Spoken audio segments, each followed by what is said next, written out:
Welcome to Reading with Ryan. On today's episode, our 11th in our ongoing Ramadan Reflections series, we're going to look at Sufi Essays, a compilation of essays on Tasawwuf or Sufism by Seyyed Hossein Nasr, first published by ABC Groups in 1999, based on an initial collection of essays that were first published and then expanded in 1970. Seyyed Hossein Nasr is the Professor Emeritus of Islamic Studies at George Washington University, and as I've mentioned in previous videos, he is one of the foremost Islamic scholars, as well as scholars of Islam and comparative religion and philosophy in the world today. Originally from Iran, he was a prominent leader of the resurgence in Islamic philosophy and comparative religion in the 1960s and 70s. He was the leader of the Iranian delegation to the Hajj in Saudi Arabia in the 1970s, and he has been, since his arrival in the United States, one of the leading, if not the leading, Muslim intellectual in the West.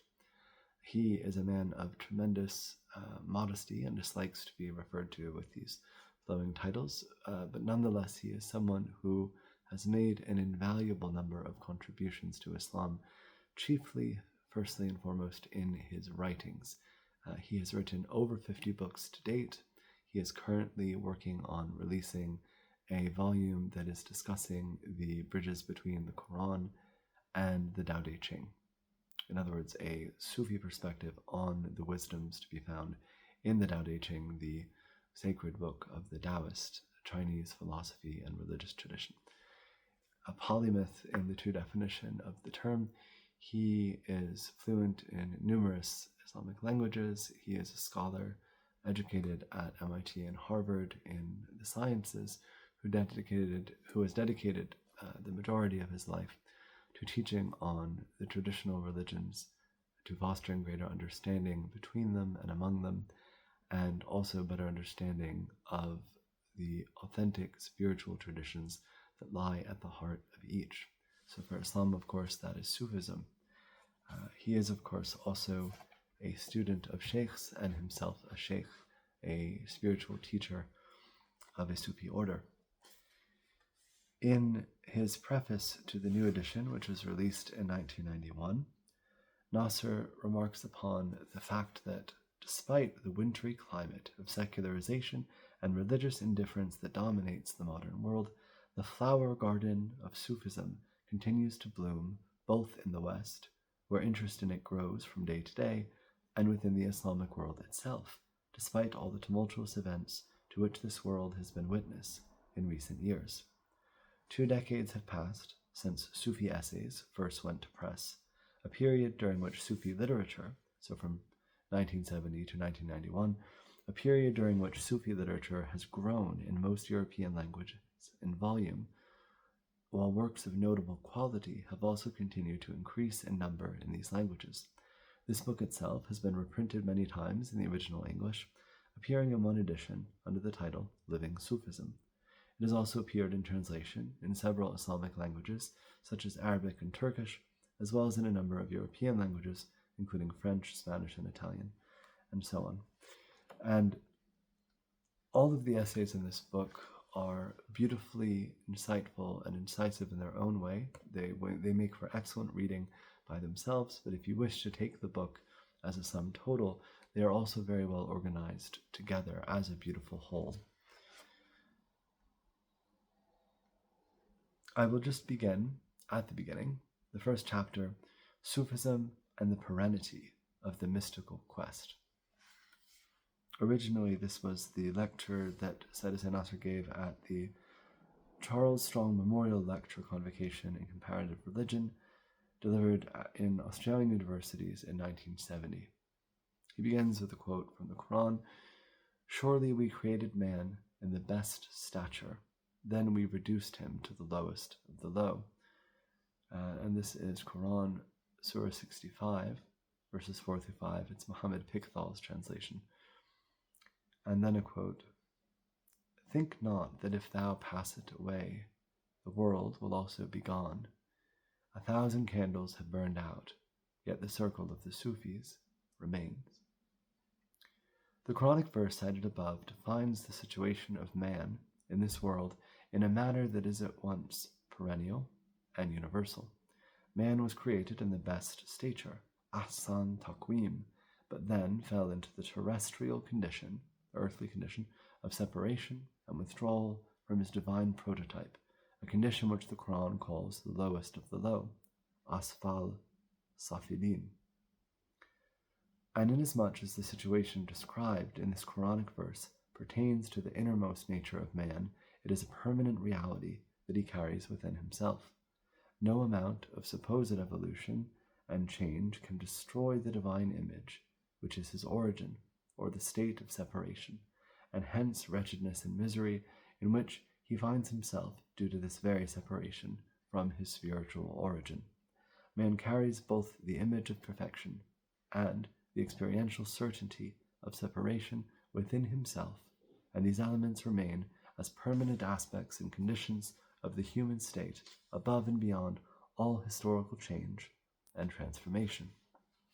Concerning the Quranic term ahsan taqweem, the 9th in Anno Hijri, or 15th century of the Common Era, Sufi commentator Kamal al-Din Hossein Kashifi writes that it means that God created man as the most complete and perfect theophany, the most universal and all-embracing theater of divine hierophany, so that he may become the bearer of the divine trust, amana, and the source of unlimited effusion.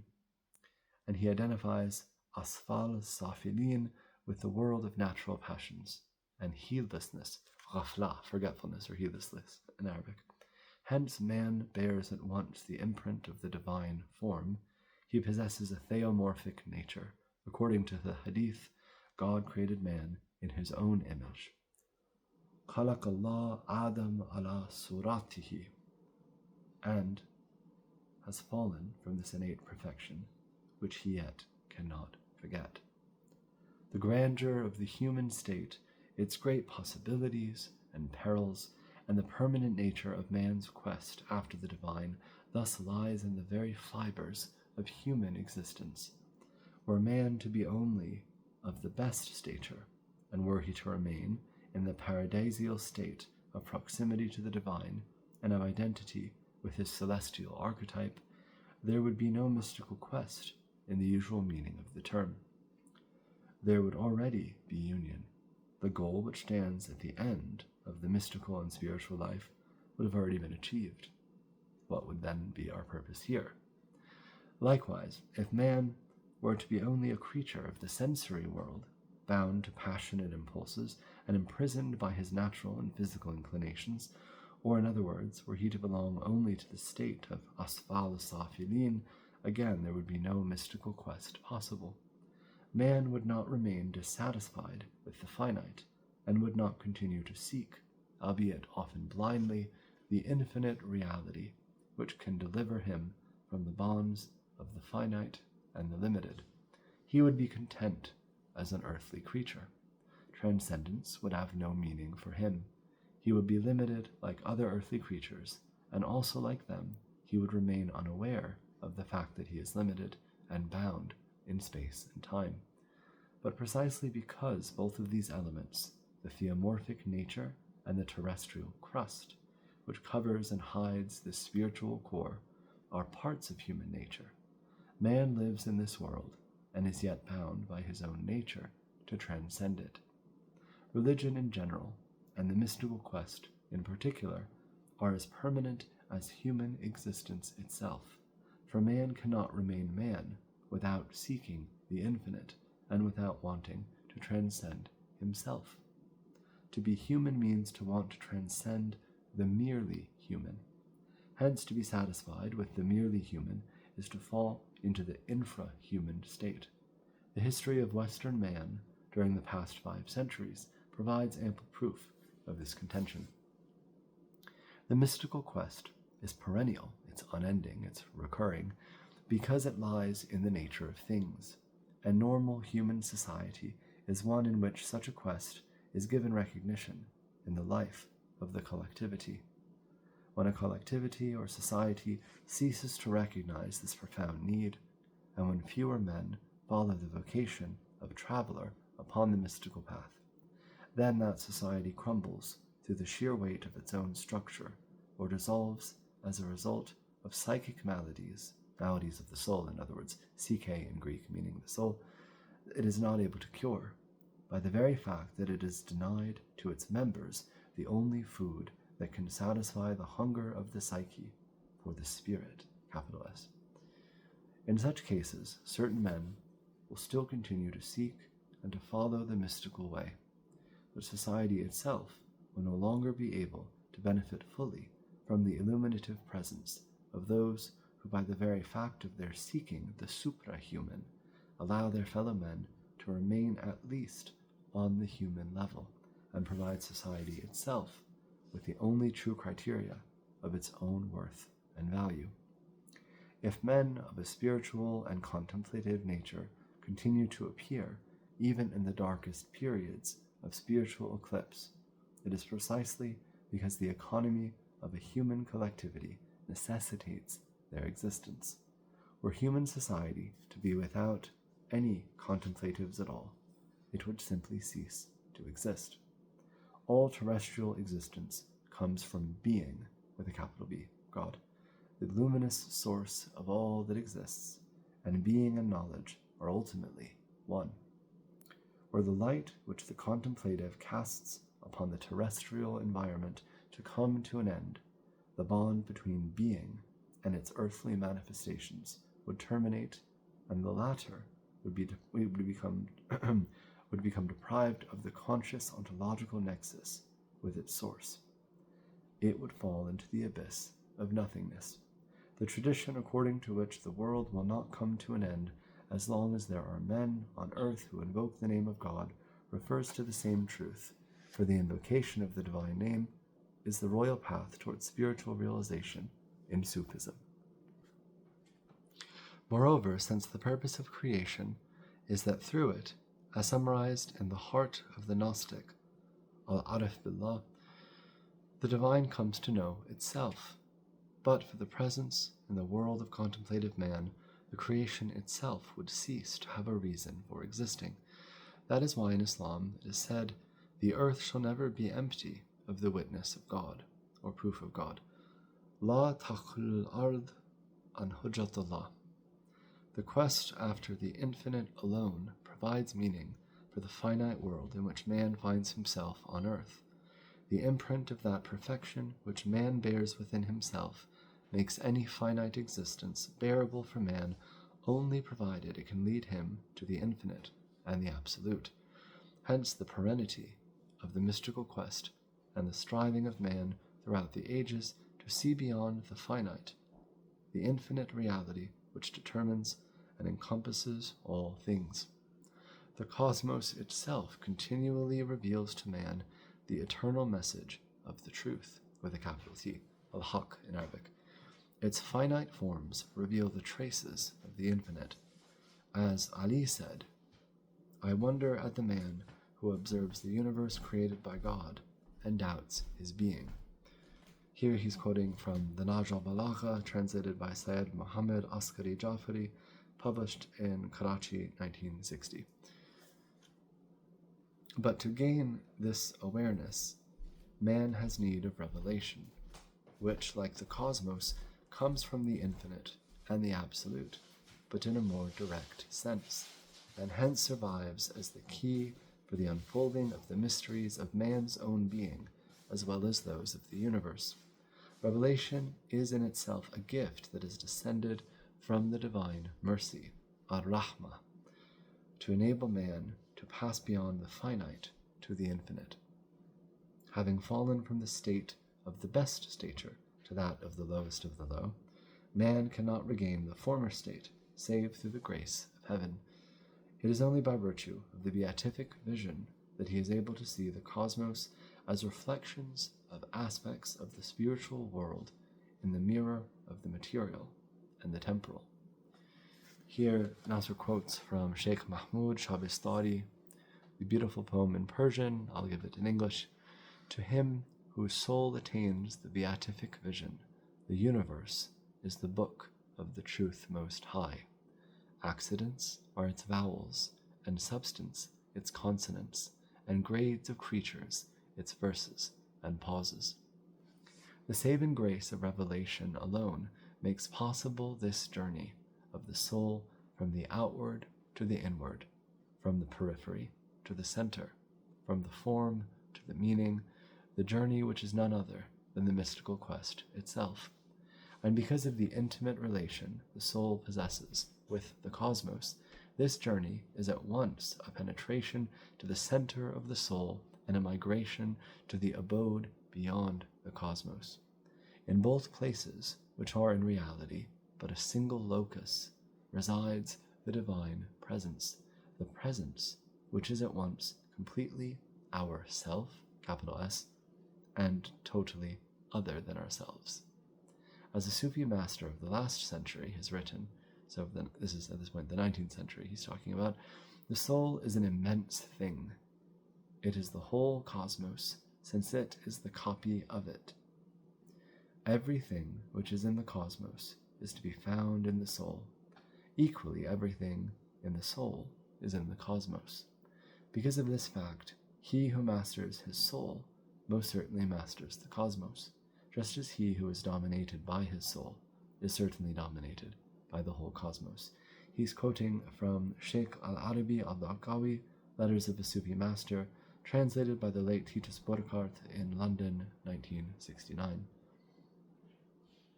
It is only by the grace of revelation, or the message from heaven, in whatever form it has been revealed within the different religions of mankind, that the soul is able to free itself from the taint of finitude and imperfection, to seek the infinite, and to pursue the task for which it was created. To quote Omar Khayyam, "O soul, from earthly taint, when purified, as spirit free, thou shalt toward heaven ride. Thy home, the Empyrean, shame on thee, who dost in this clay tenement reside. In love eternal he created me, and first he taught the lore of charity. Then from my heart he filed a key that might unlock the treasure of reality. In some low inn I'd rather seek thy face than pray without thee toward the niches place, the Qibla. O first and last of all, as thou dost will, burn me in hell or save me by thy grace." These are from the quatrains of Omar Khayyam, translated by E.H. Rodwell, cited in M. Smith, The Sufi Path of Love, an anthology of Sufism, published in 1954 in London. But the saving grace of revelation is always there and has always been there.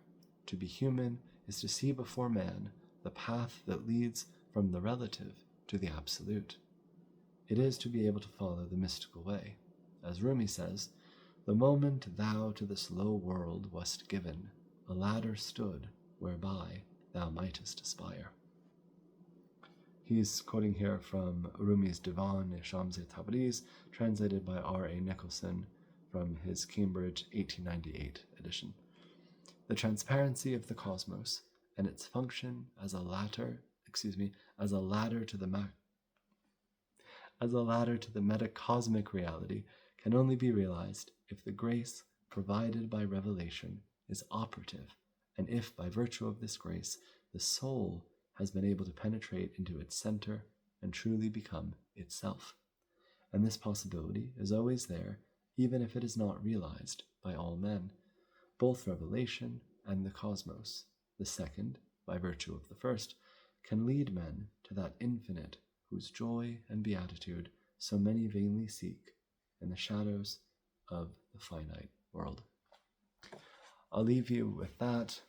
These essays are magnificent individually, and then taken as a whole, simply invaluable, even as they are from over 30 years ago. So I just read from the first one, Sufism and the Perennity of the Mystical Quest. The next one is Sufism and the Integration of Man. The next, Revelation, Intellect, and Reason in the Quran. The Sufi Master as exemplified in Persian Sufi literature. The spiritual states, or ahlal, in Sufism. Man in the Universe, Permanence Amidst Apparent Change, and so on and so forth.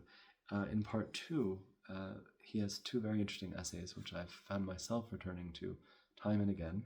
7th century Sufism, meaning in the Islamic 7th century, and the school of Ibn Arabi, and then Shi'ism and Sufism, their relationship in essence and in history. Thank you so much for watching. As always, if you enjoyed this video and wish to receive notifications about our latest, please do subscribe. Be well.